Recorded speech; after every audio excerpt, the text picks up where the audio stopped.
찬송가 144장 찬송합니다.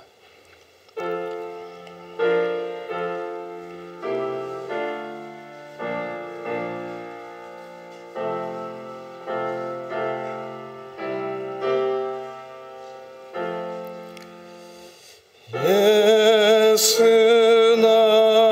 나를 위하여 십자가를 지때 세상 죄를 지시고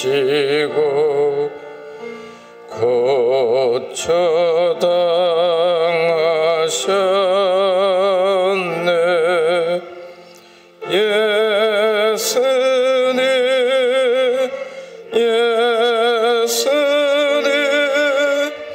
나의 죄 위하여 법의 피를 흘리니 죄인 받으소서. 십자가를 지심은 무슨 죄가 있나. 저 무지한 사람들 메시아 죽였네. 예수는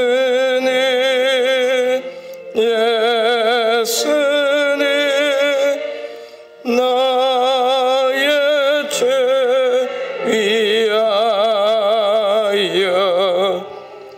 법의 피를 흘리니 죄인 받으소서.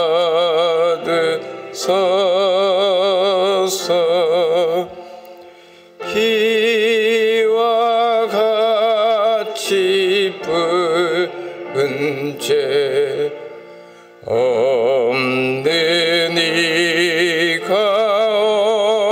없네. 십자가의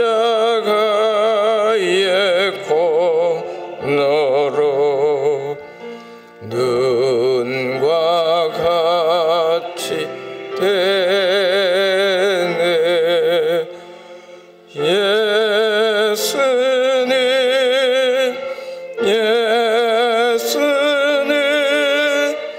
나의 죄 위하여 법의 피를 흘리니 죄인 받으소서. 아름답다 예수여 나의 좋은 친구. 예수 공로 아니면 영원 형벌 받네. 예수는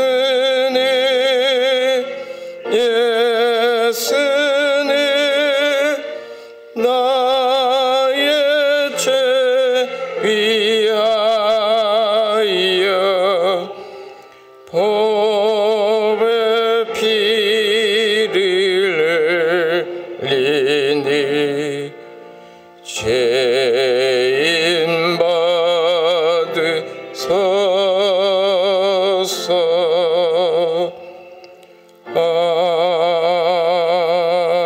아멘.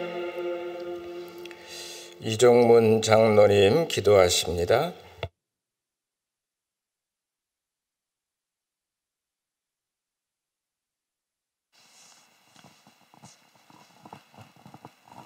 저희를 구원하시려 독생자까지 보내주신 자비로우신 하나님 아버지, 고난주간을 맞이하여 특별 새벽 기도를 열게 하시고 거룩한 주님 제단에 나와 십자가 고난의 의미를 생각하며 찬송과 영광을 돌리게 하시니 감사를 드립니다. 하나님 아버지, 예수님께서는 죄로 인하여 멸망받아 마땅한 인간의 모든 죄를 짊어지시고 고난당하심으로 저희들에게는 참 생명과 평화를 주셨지만 저희들은 그 의미를 깨닫지 못하고 맡겨진 십자가를 외면한 채 세상의 영역을 쫓아 살기도 하였음을 고백합니다. 사랑의 주님, 이 시간 저희들의 모든 죄를 주님께 아뢰오니 용서하여 주옵시고 주님께서 겪으신 고통과 죽음에 저희도 함께 참여하게 하시며 저희들에게 맡겨진 십자가를 지고 묵묵히 주님만을 따르게 하여 주시옵소서. 이제 저희들로 하여금 새롭게 거듭나게 하시고 주님께서 허락하신 사명과 직분을 잘 감당하게 하시며 택한 백성으로서 부끄럽지 않는 삶을 살게 하여 주시옵소서. 주님께서 저희를 위하여 돌아가신 것처럼 살아도 주를 위해 살고 죽어도 주를 위해 죽을 수 있는 귀한 믿음을 주시고 이웃과 형제를 내 몸과 같이 사랑하게 하옵소서.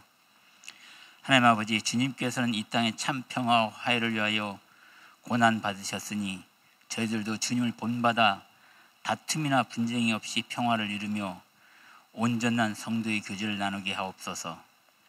자신의 행복과 안전만을 추구하여 주님의 십자가를 외면하라는 저희들의 속된 심령을 뜨거운 성령의 능력으로 변화시켜 주시고 죄 많은 세상을 변화시키는 믿음이 저희들이 있도록 축복하여 주시옵소서.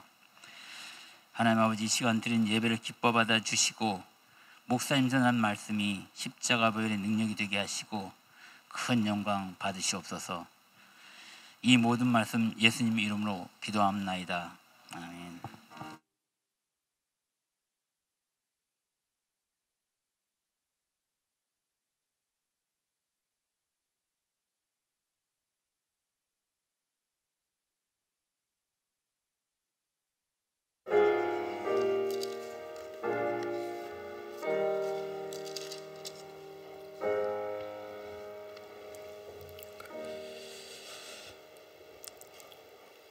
성경 말씀은 빌립보서 2장 5절에서 8절까지 말씀입니다.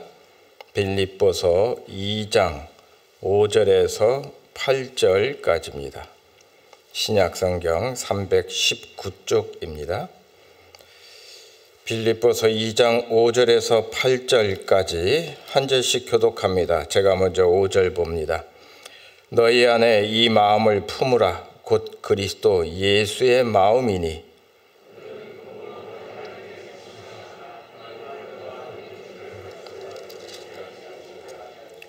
오히려 자기를 비워 종의 형체를 가지사 사람들과 같이 되셨고 사람의 모양으로 나타나사 자기를 낮추시고 죽기까지 복종하셨으니 곧 십자가에 죽으심이라. 아멘. 고난주간 특별새벽 기도회, 이 한 주간 우리는 예수님의 십자가를 깊이 묵상하고자 합니다. 1992년에 유명한 작곡가인 제임스 스웨어린 젠이라는 작곡가가 뮤지컬을 한 편 제작했어요. 이 뮤지컬이 영원한 빛이라는 뮤지컬입니다. 상당히 많은 사람들에게 감동을 줬는데 이 영원한 빛이라는 이 뮤지컬은 2차 세계대전 중에 일어났던 실화를 바탕으로 하고 있어요. 1943년 1월 22일 날 미국의 뉴욕항에서 도테스터 호가 904명의 병사들을 태우고 전쟁터로 출항을 했습니다. 미국 뉴욕에서부터 유럽까지 이 배는 운항을 합니다.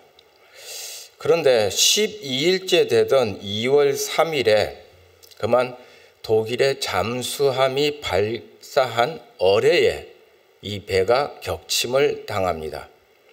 한순간에 이 배는 아수랑이 됐습니다.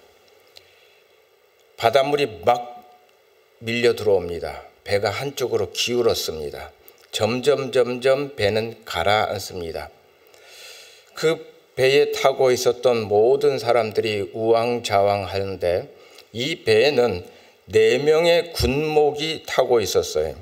조지 폭스, 알렉산더 구스, 클라프 풀링, 존 워싱턴이라는 4명의 군목이 있었습니다.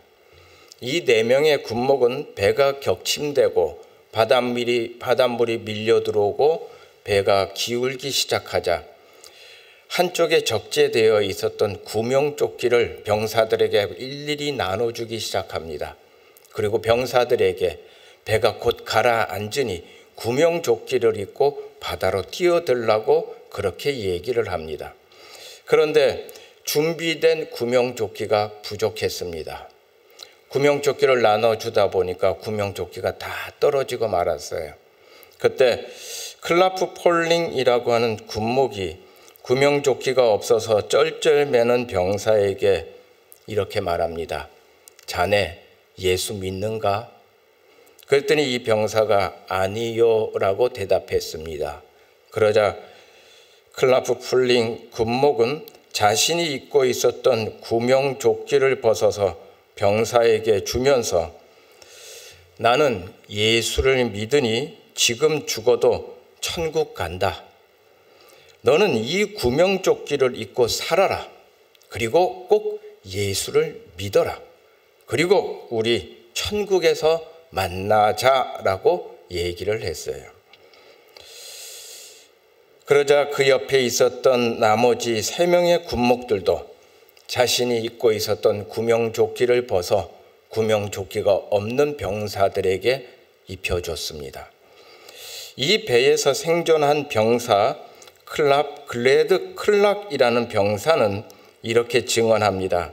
내가 본 마지막 장면은 4명의 군목들이 서로 팔을 끼고 기울어진 갑판에서 내 주를 가까이 찬송하며 기도하는 모습이었습니다.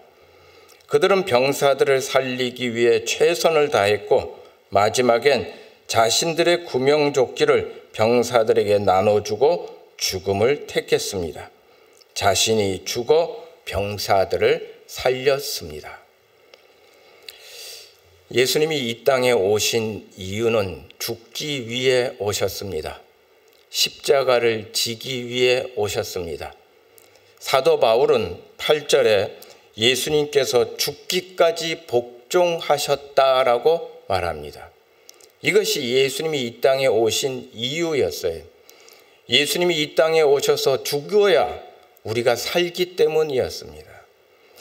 여기 보면 복종했다라고 하는 단어를 썼는데 우리는 복종이라고 하는 단어에 약간 부정적 의미를 가지고 있습니다.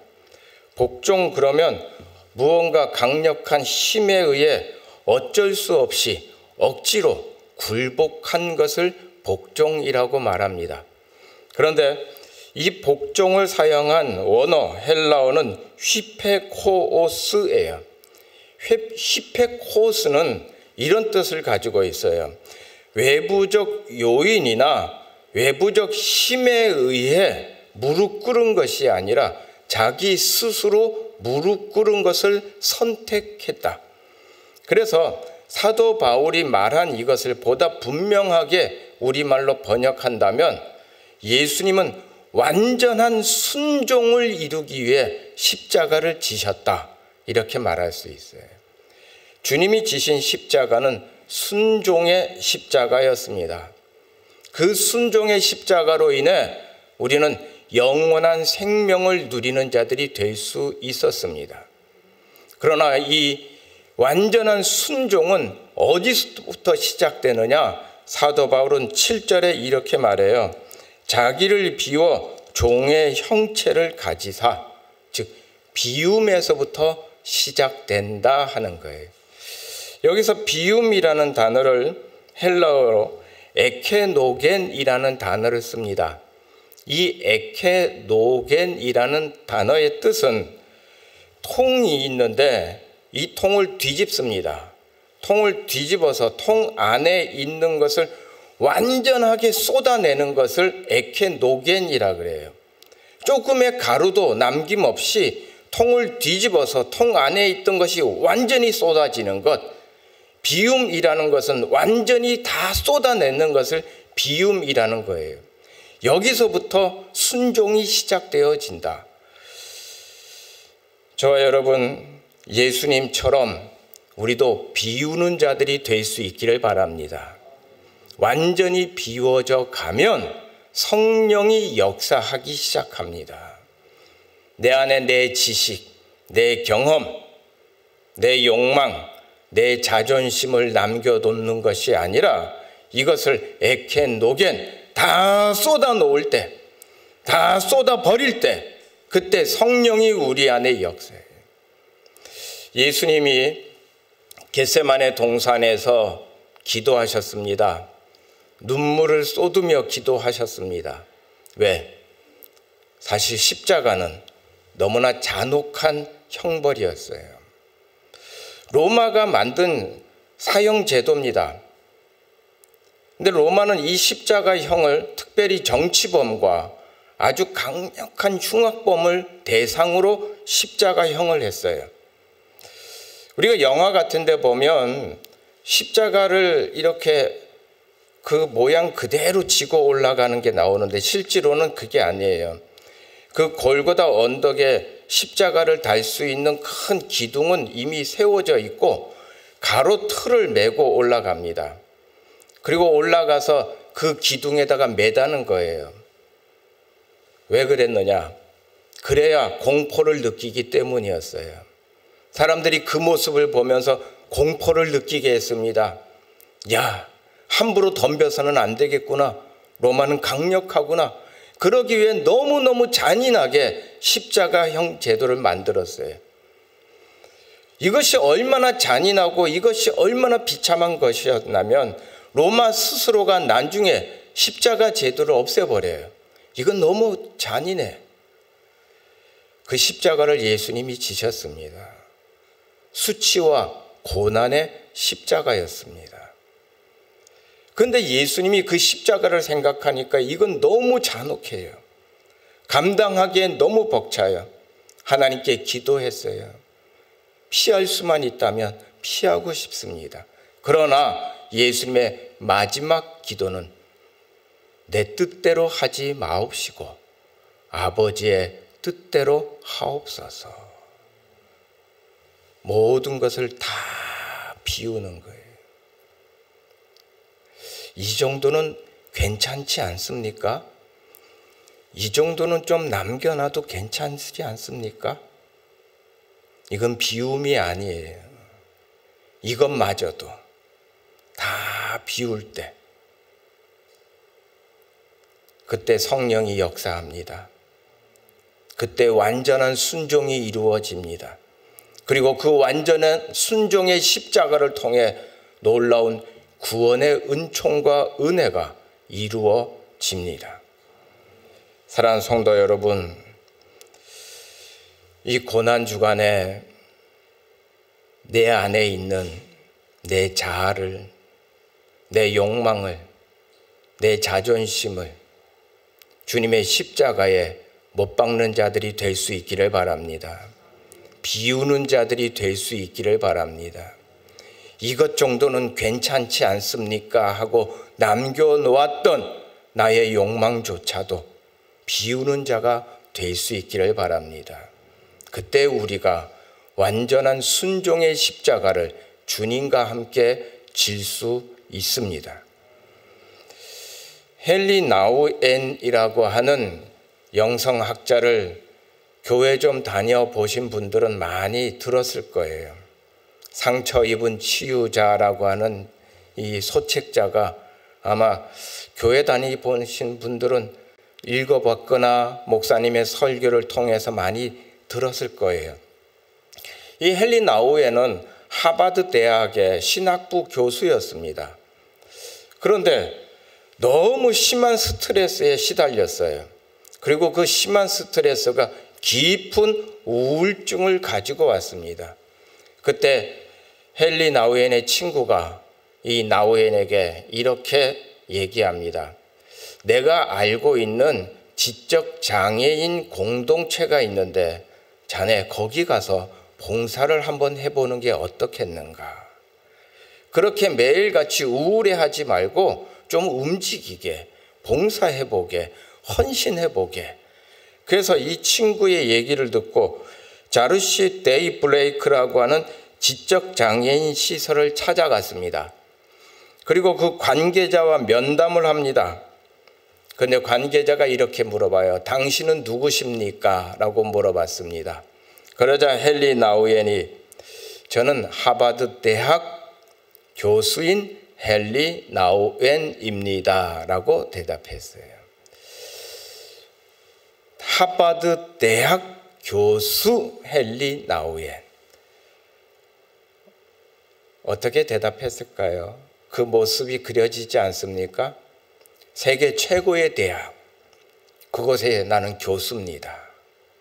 뭔가 우쭐거리듯이 자신을 드러내듯이 그렇게 자기를 소개했습니다. 그랬더니 그 관계자가 이렇게 말합니다. 하버드가 뭔데요? 이 말에 충격을 받았습니다. 그날 헨리 나우엔이 자신의 일기장에 이렇게 썼어요. 나는 오늘 놀라운 경험을 했습니다. 이 사람들은 내가 하버드 대학 교수인 것과 나의 지식과 나의 업적에는 관심이 없습니다. 나는 그저 헨리 나우엔일 뿐이었습니다. 이 일을 계기로 하나씩 자신을 비워내기 시작했습니다. 자신이 그토록 자랑했던 것들을 하나씩 치우기 시작했습니다. 하버드 대학의 교수라고 하는 그 자랑거리를 치웠습니다. 자신이 그토록 썼던 책들의 자랑거리들을 치우기 시작했습니다. 자신의 지위와 자신의 업적을 치우기 시작했습니다. 하나하나 치워지며 마음에 평안이 들어옵니다. 이것을 헨리 나우엔은 비움의 영성이라고 말합니다. 내가 비워지니 내 안에 성령이 역사하시더라. 내 지식과 내 경험과 내 명예와 내 자존심과 내 업적과 내 욕망이 하나씩 사라지니 그곳에 주의 평안이 들어오고 그곳에 주의 성령이 들어오기 시작하더라. 사랑하는 성도 여러분, 철저히 자기를 비운 자가 순종합니다. 예수 그리스도처럼 나의 뜻대로 하지 마옵시고 아버지의 뜻대로 하옵소서. 바로 이것이 철저한 순종의 십자가입니다. 유럽에서 페스트균이 창궐할 적이 있었어요.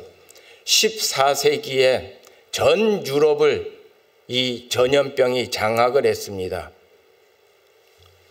시커멓게 썩어서 죽는다고 해서 흑사병이라고 그렇게 알려져 있어요. 모든 도시가 죽음의 도시가 되었고 사람들은 공포감에 휩싸여 있었습니다. 프랑스도 마찬가지로 페스트균이 창궐했습니다. 그때 프랑스의 의사들이 모임을 가졌습니다. 그리고 이 페스트를 치료할 치료법을 개발하기 위해 회의를 했습니다. 그런데 방법은 한 가지였어요. 그 페스트균에 의해 죽은 시체를 해부해서 그래서 치료약을 개발하는 것, 이 방법밖에 없었어요. 그런데 모두 다 주저주저합니다. 왜? 당시의 의학 수준으로 그 시체를 해부한다는 것은 곧 그 균에 감염된다는 것을 말해요. 균에 감염되면 죽는 겁니다. 그래서 누구도 선뜻 나서지 않았습니다. 그때 장귀윤이라고 하는 젊은 의사가 이렇게 말합니다. 제가 예수 그리스도의 이름으로 시체를 해부하고 관찰하고 기록하여 온 인류를 살리는 이 일에 나서겠습니다. 그리고 장귀여는 해부에 들어갔습니다. 해부를 하며 하나하나 꼼꼼하게 기록하고 그리고 치료제 개발을 위해 자신이 관찰한 것을 모두 다 남겨뒀습니다. 그리고 12시간이 지난 후 장귀여는 패스트에 감염되어 사망하고 말았습니다. 하지만 장귀여이 그 시체를 해부하며 기록했던 그 기록으로 인해 패스트를 치료할 수 있는 치료제가 개발되어졌고 패스트로부터 많은 사람을 살리는 귀한 일이 될 수 있었어요.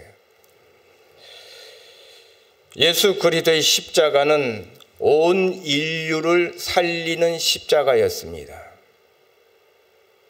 그 완전한 순종의 십자가가 우리를 살렸습니다. 마찬가지로 이제 저와 여러분도 주님과 함께 십자가를 져야 합니다. 마찬가지로 저와 여러분도 우리의 욕망과 탐욕을 비우고 예수 그리스도의 온전한 사랑이 우리 안에 들어와 주님과 함께 이 온전한 십자가에 지며 순종하며 나갈 수 있기를 바랍니다. 내가 비우고 내가 진 십자가가 우리를 살리고 교회를 살리고 민족을 살리고 열방을 살립니다. 여러분, 이 고난주간 십자가를 묵상합니다. 그냥 십자가 바라보면서 예수님 참 많이 아팠겠다. 예수님 참 많이 힘드셨겠다. 그게 아니에요. 예수님이 우리에게 원하는 것은 너희가 십자가를 져라 하는 거예요. 너희가 십자가를 져야지만 이 나라가 산다. 너희가 십자가를 져야지만 교회가 산다. 너희가 십자가를 져야지만 열방이 산다. 미약하고 부족한 우리들이지만 우리 한 사람 한 사람이 예수님과 함께 비움의 영성으로 온전한 순종의 십자가를 지고 갈 때 우리 안에 임하는 성령의 임재와 성령의 역사하심이 우리를 통해 내 가족을 살리고 교회를 살리고 민족을 살리고 열방을 살리는 놀라운 일에 우리를 사용하게 될 줄로 믿습니다. 이 십자가를 함께 묵상하고 바라보고 함께 지고 나가는 우리 모두가 될 수 있기를 바랍니다. 같이 기도합니다.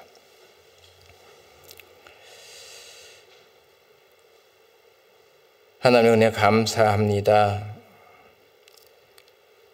저희를 위해 십자가의 사랑을 보여주셨습니다. 십자가의 보혈을 통해 아버지께로 갈 수 있는 길을 열어주셨습니다. 이것이 그 어떤 것보다 가장 큰 은혜요, 가장 큰 은총임을 고백하도록 도와주시옵소서.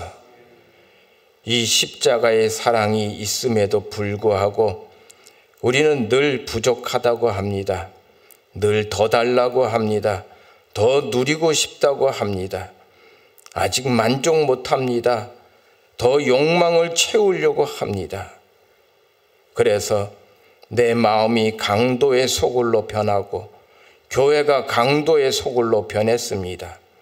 이제 이 고난주간 주님의 십자가를 더욱 묵상하며 내 안에 온전한 회복이 일어나도록 도와주시옵소서. 하나하나 비우겠습니다. 내가 자랑하던 것들을 비워내겠습니다. 주님의 십자가 앞에 내려놓겠습니다. 나의 비워진 그 마음에 주의 성령이 임재하시고 성령이 역사하셔서 주님과 함께 십자가를 질 수 있는 용기를 주시고 주님과 함께 십자가를 지는 순종의 마음을 허락하여 주시옵소서. 내가 죽어 이 나라가 살고, 내가 죽어 이 교회가 살고, 내가 죽어 이 열방이 사는 이 귀한 십자가 함께 지고 가는 우리 믿음의 공동체가 되도록 도와주시옵소서. 지금은 우리 주 예수 그리스도의 은혜와 하나님 아버지의 지극하신 사랑하심과 성령님의 구체적으로 역사하심이, 주님의 그 순종의 십자가 바라보며 그 순종의 십자가 함께 지기를 원하는 사랑하는 주의 성도 머리머리 위에, 그 가정 위에, 자녀들 위에 오늘의 모든 삶의 시간에 함께 하시기를 간절히 축원하옵나이다. 아멘.